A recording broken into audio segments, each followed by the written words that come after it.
Assalamualaikum warahmatullahi wabarakatuh.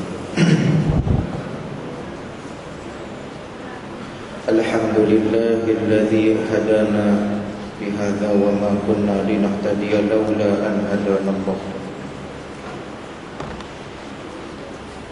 Asyhadu an la ilaha illallah wahdahu la syarika lah. وأشهد أن سيدنا محمدا عبده ورسوله ونصلي ونسلم على هذا النبي الكريم سيد المرسلين وإمام المتقين وعلى آله وأصحابه ومن تبعهم بإحسان إلى يوم الدين أما بعد أيها المؤمنون اتقوا الله أوصيكم وإياي بتقوى الله فقد فاز المتقون. Muslimin dan muslimat mudah-mudahan dirahmati lagi dikasihi oleh Allah Azza wa Jalla. Yang pertama dan selama-lamanya, marilah sama-sama kita merafakkan setinggi-tinggi rasa syukur kita ke hadrat Allah Azza wa Jalla, kerana dengan limpah izin serta kurnia daripada Allah pada petang ni kita dapat bertemu dan kita meneruskan pengajian kita menggunakan kitab 50 hadis yang menceritakan tentang peristiwa akhir zaman. Kita masuk pada hadis yang keempat. Dia kata pada hari ini tajuk dia berkaitan dengan iman yang hanya di mulut.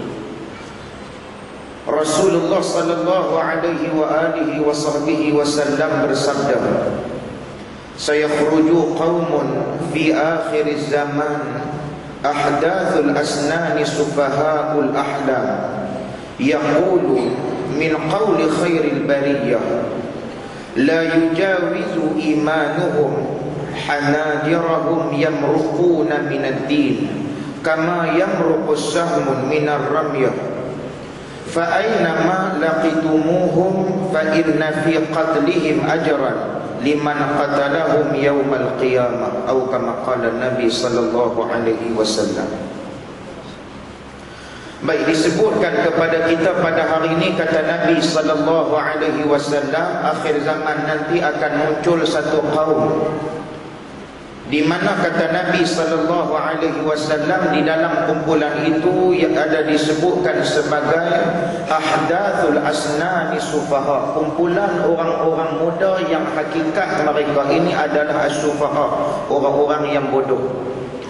As-sufaha ini dia lain daripada bodoh yang tak belajar ni. Yang ni bodoh yang dia rasa dia tadi betul. Tu nama as-sufaha ni. Kalau kata orang kita dia panggil berbabi atau berbabi. Babi ni kira bertujai, kira bertengkar dengan dia ni sampai ke sudah dia juga betul, kita juga hak salah tu. Nah, tapi hakikat apa yang dia bercakap tu tak betul pun daripada sudut daripada A sampai ke Z tu satu pun tak betul. Dia mohong lain, mohong ni kira cerita hak dia berkeluar tu satu pun tak betul. Itu hak jenis cerita yang dia mengada-adakan cerita tadi tu. Kan macam mana bohong dalam Melayu ni pula dia ada pula gelaran pula. Kalau kata kawan tu kaki pemohong, kalau kata dia tu bercakap 10, satu hak betul itu 9 tu bohong belaka, tu orang panggil bom. Nah, me'e bom. Tapi kalau kata orang panggil kat dia me'e pum ni kira cerita dia lagi teruk pada bom tu. Hakikat dia kira bom tu pun kira boleh juga percaya. Barang satu hak ni terus tak boleh percaya satu pun. Yang tu kira bohong, yang ni hak dia bercakap ni tak betul daripada sudut fakta, tak kena langsung. Maka bila kata jadi lagu tu depa ni tadi dia perasan kata dia tu adalah pada jalan yang benar. Maka orang-orang itu kata Nabi sallallahu alaihi wasallam al-asnani sufaha, orang yang masih lagi disebutkan sebagai orang yang masih muda dan juga bodoh cara berfikirnya. Dengan mereka berkata yaqulun min qawli khairil bariyah, bahawasanya mereka ini tadi orang yang daripada sudut agama mereka adalah orang yang cetek. Mereka tak berapa faham pasal agama, tapi bila sebut kata bercakap pasal agama ni seolah-olah mereka menguasai penuh dalam ilmu tersebut. Yang ni yang kita tengok pada baru-baru ni waktu jadi yang saya kata isu Cadbury tu kan, yang orang bukan kata dalam bidang agama pun yang duk bagi ulasan pasal hukum haram dan hukum halal ni, tapi yang duk cakap tu tadi diberikan keutamaan seolah-olah mereka tu adalah ahli jawatan kuasa, fatwa yang dilantik oleh kerajaan pula dah. Siap buat pula PC qiyau pula. Saya ingat lagi waktu tu saya duk ada di Kuwait. Saja tengok dalam handphone ni apa newsfeed hari ni tengok semua cerita pasal babi ya. Dia Malaysia memang macam tu. Kalau kata minggu tu cerita pasal babi sepanjang minggu tu. Kalau kata minggu tu dia cerita pasal orang kena kelak, semua kena keluar minggu tu. Bakat-bakat kena kelak, kena bunuh, kena apa, lagu tu cerita di Malaysia. Tiba-tiba mai pula 2-3 orang, 4 orang mamak ni, depa ni 2-3-4 orang depa buat PC. Depa keriau, bukan tuan-tuan tak tahu mamak ni kalau kata dia keriau 786 kuartal atasnya. Kan Pinem kata tak cukup ramai hak jenis tu, dia blood tu. Bila sebut kata dia turun mai silsilah yang tu dia keriau sungguh-sungguh. Dia kata macam mana ni kami dah makan benda yang haram, kami dah makan, anak kami dah makan benda yang haram, isteri kami dah makan benda yang haram. Dia perasan dia pun dah jadi babi dah hari tu. Kan? Sampai ada yang teriak menangis sosek-sosek, ada yang pula sampai kata apa, kami nak kena tukar darah, siapa nak tajar kami ni? Nak kena tukar darah, tidak pun kalau kata tukar darah tu mahal, kita buat lagi satu tapis darah sudahlah. Ada pula dia main cerita benda ni semua tuan-tuan, orang tak reti, tapi mereka nak cakap seolah-olah mereka cukup menjaga daripada sudut disiplin agama. Hak bab-bab lain ni mereka tak cakap. Kita kalau kata pi dekat doktor bahagian perubatan pun, doktor kalau kata dia bahagian pakar saraf, dia tak akan cakap pasal mata. Pasal dia tahu kepakaran dia bukan dalam bidang tu, maka akan diserahkan kepada orang dalam bidang tu. Mai kita pula pada hari ni yang kita tengok amat-amat murah yang tak ada harga ni, siapa dia? Orang dalam bidang agama cukup tak ada harga. Dia ulah ni, Allahu Akbar. Macam mana cerita kapal terbang jatuh 370 kan, tak tahu pergi sampai ke mana ni. Dia hurai pasal kotak hitam tu, kita dengar-dengar tertarik. Saya hari tu masa tu duduk makan bihusuk tu, kira sampai letak cam-cam dengan garpu sebelah, duduk dengar cerita dia ni. Dia hurai pasal black box tu, macam dia tu ex-flight pilot A380 punya ni. Lepas daripada tu kita pun tanya, habis dah dia cerita apa semua, entah ni bekas pilot A380 Airbus ke apa dia kata. Dah ni duk goreng cok udang sebelah ni, goreng cucuk udang dia boleh cerita lagu tu. Astaghfirullahaladzim. Saya kata lebih baik ambil potong kucing hang sebelum potong hang dari sini. Dia hurai tu, kita dengar bunyi tu cerita dia macam sedap. Yang tu kira tak reti bab agama ni pun kira nak cakap juga bab agama ni. Sebab tu saya biasa kata dah, kalau kata rasa kita ni allergic sangat dengan babi, sebab kita dengan babi ni dia main satu macam mana allergic. Anak kita tanya, ayah ni apa dia ni? Yang ni nama dia khinzir. Main cakap Arab pula, tang situ pergi cakap Arab pula dah. Dia tak habaq kata yang tu babi itu. Ada hak lagi kemas terus tak cakap, ayah ni apa dia ni? Bunyi ya. Subhanallah. Kita kata awak pergi jadi 3 suku, kita musuh dengan babi ni gila-gila. Saya dalam masalah tu, saya paling kesian sekali adalah very guilty kepada babi. Babi yang rasa bersalah paling teruk. Kan dia hantar gambar dalam WhatsApp, dia hantar dia pun duduk atas lori, gambar pertama, gambar kedua dia bunuh diri. Babi. Pasal kawan duk fikir aku ni haram ke halal ni. Kan sat depa kata haram, sat depa kata halal, pening dah. Tuan-tuan, kita tak tahu, jangan duk cakap lah, bukan di bidang kita. Kan? Sungguh pun kita ustaz. Kalau kata yang tu bukan dalam bidang saya pun, bukan saya tahu dalam semua bidang. Nah, kalau kata ustaz dia alim dalam bidang qiraat, tak semesti dia alim dalam bidang usul. Maka kita merendah dirilah. Tak perlu kalau kata benda tu kita tak tahu sungguh, lebih baik tak tahu. Lebih baik kita habaq kata tak tahu. Nah, saya duk ingat lagi macam hari ni kan depa duk telefon dalam radio apa semua tu. Ada imam kita di sini juga, Ustaz Rosli biasa pesan, kalau kata tak tahu lebih baik habaq kata tak tahu. Itu disiplin bagi orang beragama ni. Orang yang bergelar seorang ustaz, kalau kata dia tak tahu dalam bidang tu, jangan dok menjawab haram, jangan dok menjawab harus, jangan dok menjawab makruh. Mesti kena ada dalil pasal apa benda tu boleh jadi haram. Tak salah kita merendah diri. Maka kita ikut cakap tok guru kita, maka kita jangan dok perasan kata kita tahu ke semua tu. Nah, macam dalam bab isu babi tu saya dah kata dah. Lebih baik dipegang babi daripada pegang orang. Kan mereka dah bawa anak dara orang pergi pasar Ramadan apa. Lebih baik mereka pegang babi. Pergi tak kampung selamat tu. Lah ni pasal kampung tu pun tak berapa nak selamat dah. Kan penagih dadah pun lari daripada situ. Lepas pada tu babi JE duk datang situ. Kampung yang tak berapa nak selamat dah, kampung selamat pun. Lebih baik mereka pimpin tangan babi duk bawa dalam pasar Ramadan. Tak salah Babi ni kalau kata kita kering, dia kering, tak perlu buat apa pun. Dia cerita kalau kata salah satu dia basah. Tapi kalau kata kita pergi gomoi orang, haram tu. Duk salam tu pun dengan perempuan ataupun lelaki yang bukan mahram, kita tak boleh buat apa dah. Melainkan kita kena minta ampun kepada Allah Subhanahu wa taala. Maka sebab tu kita dalam bab agama ni tolong serahkan kepada ahli dia. Tidak pun dalam bab apa pun tolong serah kepada ahli. Sebab Nabi SAW kata, hak jenis ni cukup ramai di akhir zaman ni. Dia tak tahu pun, dia bercakap seolah-olah dia mengetahui segala-galanya. Saya nasihatkan kepada diri saya, kepada tuan-tuan yang duduk dengar apa semua ni, kalau kata benda tu kita tahu betul, baru kita jawab. Tak tahu biar pilah orang nak kata kita bodoh pun tak apalah. Orang nak kata kita tak reti pun tak apalah. Sebab apa? Sebab bila sebut kata kita hafal itu lebih selamat. Kalau kata kita bagi tahu jawapan tu salah. Kalau kata betul pun agama kira salah. Sebab agama dia bukan benda yang mudah dan benda yang murah untuk kita bercakap.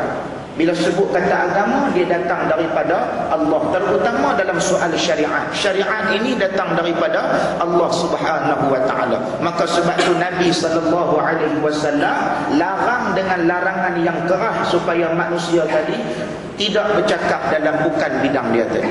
Baik, kemudian dia kata bahawasanya mereka bercakap seperti gaya sebaik-baik manusia, tetapi iman mereka sangatlah lemah. Macam hari ni lah, kita suruh mereka tutup aurat, mereka kata apa?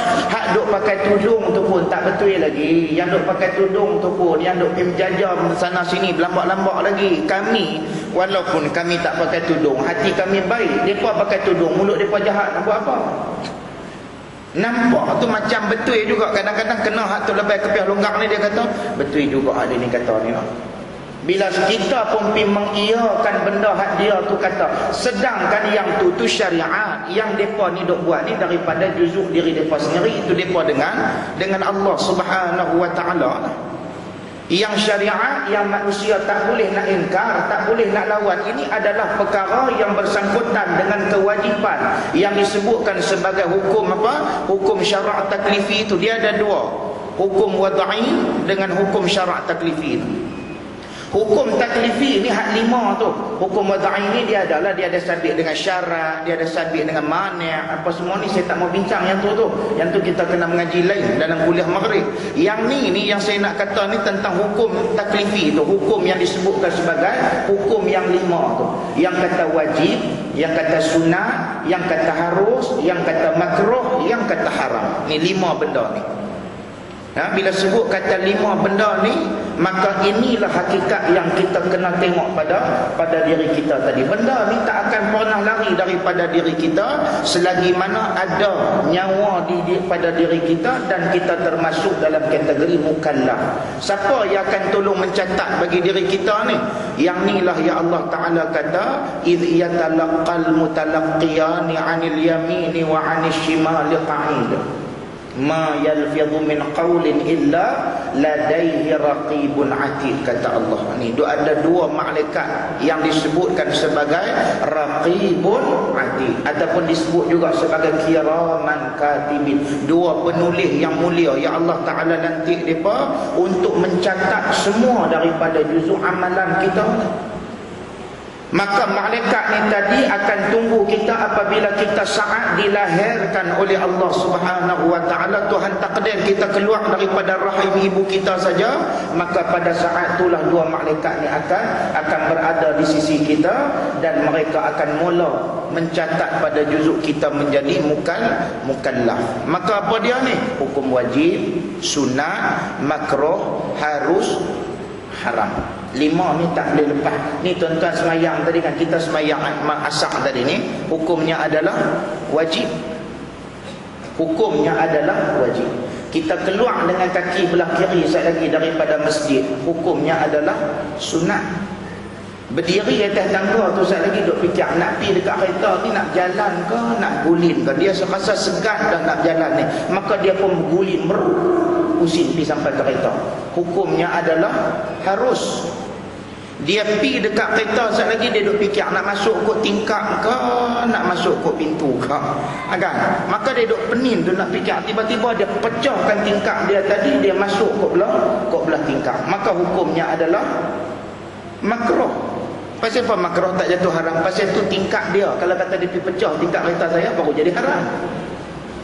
Pasal tingkap tu hak dia punya, maka dia pergi masuk ke belah tingkap, hukumnya adalah makruh. Pasal apa pula makruh? Dah orang sedia pintu besar-besar, yang hang gagah nak sempit ke tingkap tu buat apa? Tu hukum tu. Dah turun tu sat lagi, dia duk fikir pula nak curi kasut siapa hari ni, haram. Tu hukum. Balik sekali lagi duk pergi kat pasar Ramadan tu nak pilih apa, tak tahu cak kuih tiaw ke, nak pilih apa nama ni, capati, tak tahu. Dia duk ada 2 ca di situ. Maka dia pun pilihlah capati. Hukumnya adalah harus. Dia dah habis dah beli apa semua tadi, dia nak buat balik, kuali kawan tu pula pergi dah rumah dia. Hukumnya adalah haram. Tu nama dia hukum tu. Hukum ni tak pernah lari daripada diri kita sampai kita mati. Nah, maka dua malaikat tu tadi akan mencatat setiap daripada amal yang kita lakukan, sama ada benda tu tadi baik ataupun benda tu tadi buruk. Maka sebab itulah Allah Ta'ala kata dalam Quran, faman ya'mal mithqala dzarratin khairan yarah wa man ya'mal mithqala dzarratin syarran yarah. Nah, maka perkara ni yang kita kena lihat pada hari ini.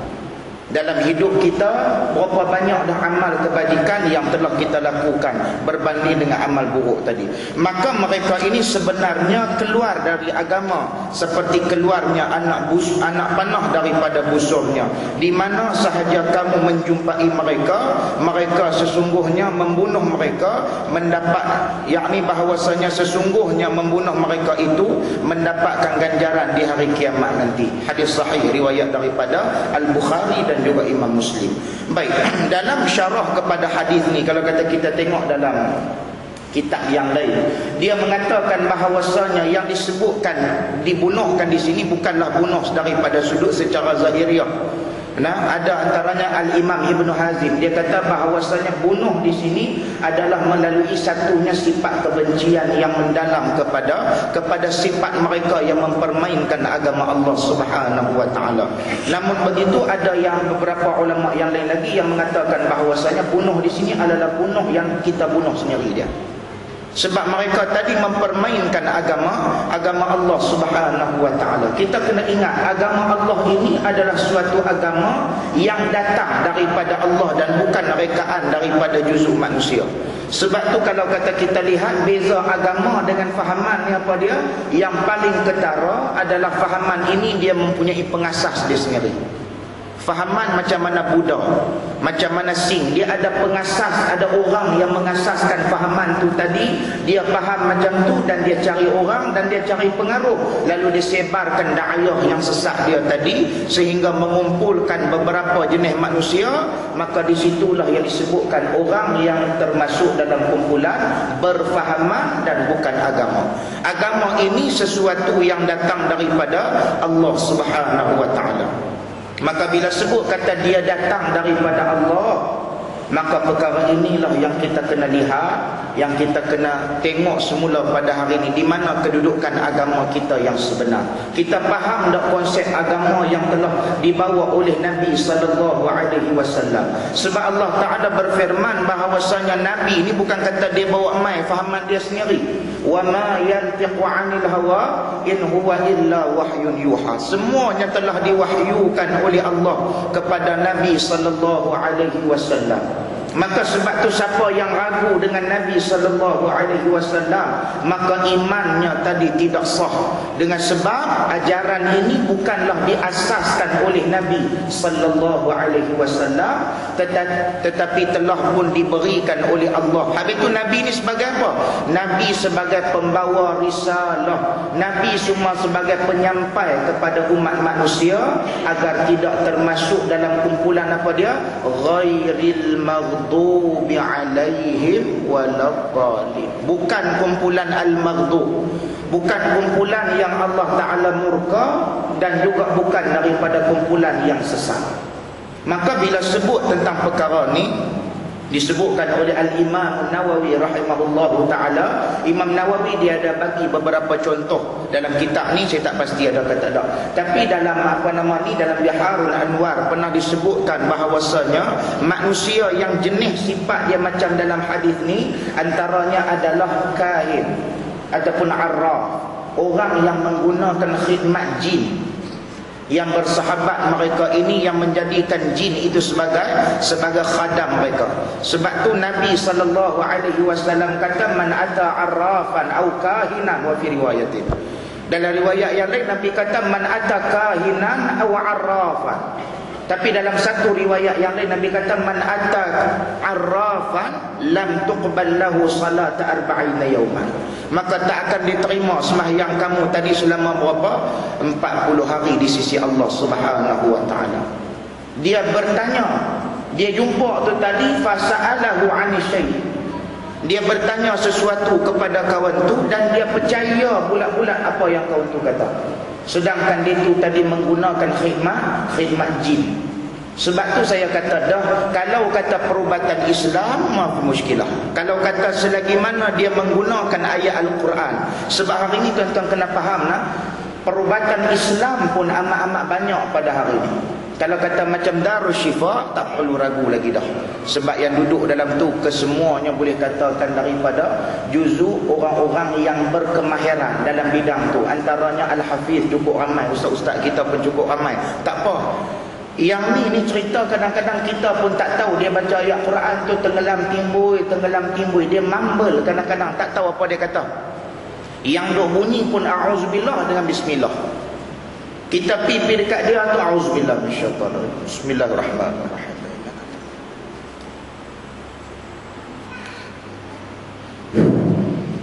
Tengok embuih, tak tahu apa dia embuih, tak tahu. Dia baca surah Al-Baqarah, dia baca majalah mangga ke pepaya ke betik kita, tak tahu, dengar-dengar embuih, tak tahu apa keekok hak dia baca tu.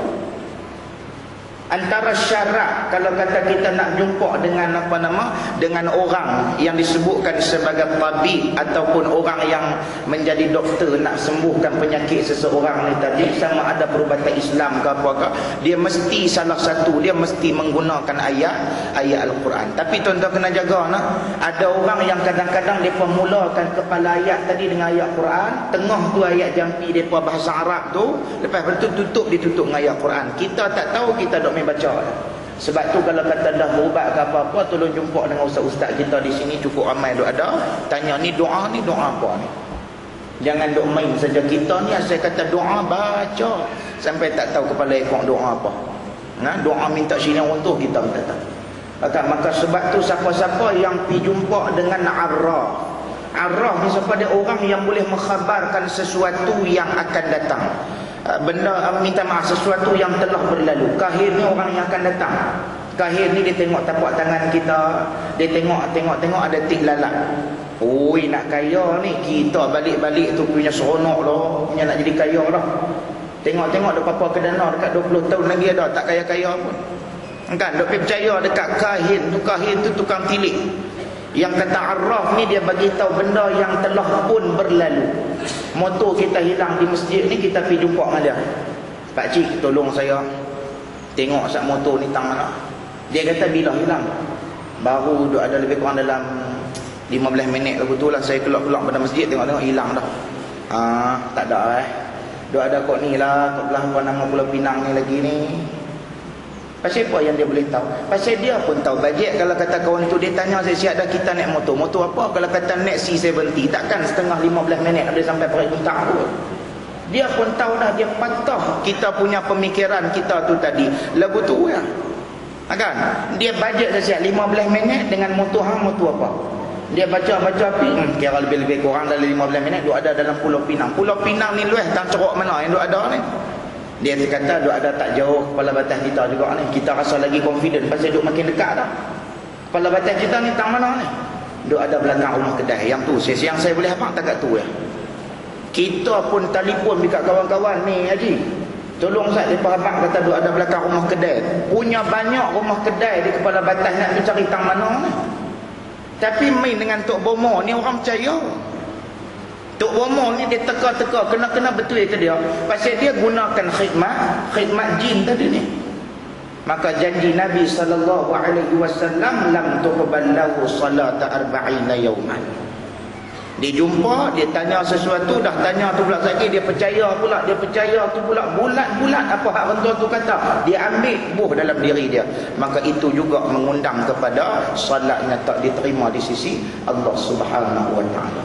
Nah, maka sebagai khulasah kita pada hari ini yang kita kena lihat bahawasanya kita faham daripada hadis ni, satu dia apa dia? Akhir zaman akan mai orang yang dia tak menguasai ilmu dalam bidang tu, dia akan bercakap. Maka tuan-tuan tolong berhati-hati. Macam hari inilah kita tanya bab menutupi aurat kepada artis yang tak pernah tutup aurat, dia akan hina. Dia akan bercakap lebih-lebih kurang. Maka tak payah pergi tanya dah. Pasal kita tahu dah dia bukan ahli dalam bidang tu. Macam hari ni kita nak tanya tentang bab rasuah. Kita jangan panggil orang hak makan rasuah. Dia nanti kata betul ya? Dia nanti kata boleh.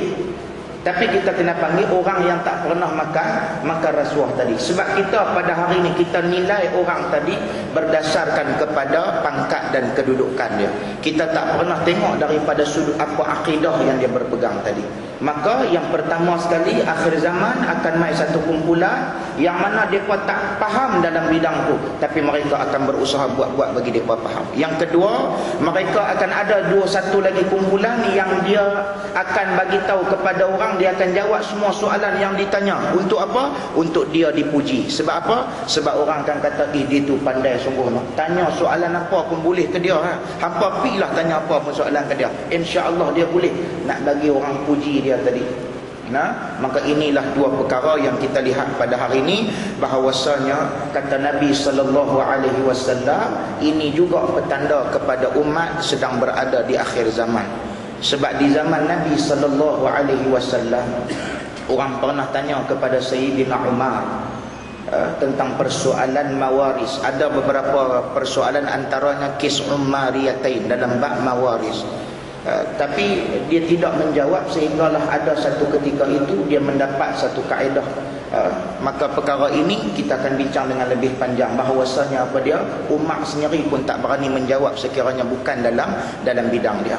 Nabi SAW pun kalau kata kita lihat perkara yang tak diturunkan wahyu daripada Allah Subhanahu wa taala pun Nabi tak akan jawab, sebab benda itu akan mengundangkan pelbagai masalah kelak. Maka sebagai khulasah dia pada hari ini yang kita kena faham, inilah agama yang kita sedang pegang sekarang ni. Maksudnya apa dia? Agama kita sangat-sangat praktikal.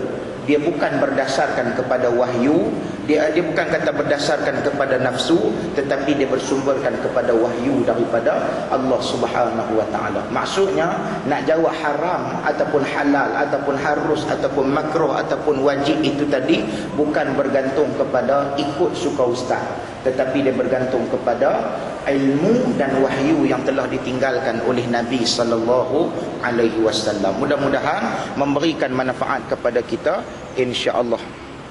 Lepas daripada ni dia akan masuk lagi pada esok hari esok hari dia akan masuk kepada satu yang disebutkan sebagai hilangnya sifat amanah. Hilangnya sifat amanah. Allah Subhanahu wa taala a'la wa a'lam. Mari kita tangguh dulu dengan tasbih kafarah dan suratul asr. Subhanakallahumma wa bihamdika asyhadu an la ilaha illa anta astaghfiruka wa atubu ilaik. Bismillahirrahmanirrahim. Al-'asr innal insana lafi khusr illa alladhina amanu wa 'amilus shalihat wa tawassaw bil haqq wa tawassaw bis sabr. Assalamualaikum warahmatullahi wabarakatuh.